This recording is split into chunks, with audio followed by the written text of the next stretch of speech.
हैलाकांडी में एक ही दिन में 3 अर्धजले शव बरामद, सनसनी।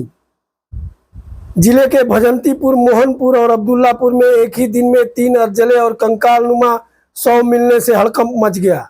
शव नदी में तैरते पाए गए, जिन्हें पुलिस ने बरामद कर पोस्टमार्टम के लिए भेजा।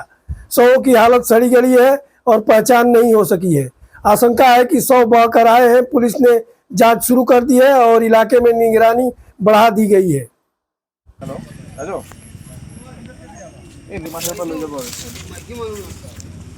चले कन्फार्म আবার খবর করো মই ও ভাই না পলিথিন লও ঠিক আছে তাই না পলিথিনটা দাও আচ্ছা দেখ বাকলে বাকলে এখানে তো সকালে আনুমানিক 9টার সময় আমরা গ্রামের মানুষ দুই একজন আইসলা নদীতে আইয়া দেখুন অন্য একটা লাশ অন্য বাঁশঝাড়ের লগে একটা লাশ মানে অচিন একটা লাশ একটা অন্য আটকে দিয়েছে। তো আমরা লগে লগে ওটা মোহনপুর পুলিশ আউটপোস্ট ইনফর্ম করছি, করার পরে স্যার তারা আইয়া তারা ইনিশিয়েটিভ লইছে। তারা অচিনাক্ত এটা চেনা গেছে না।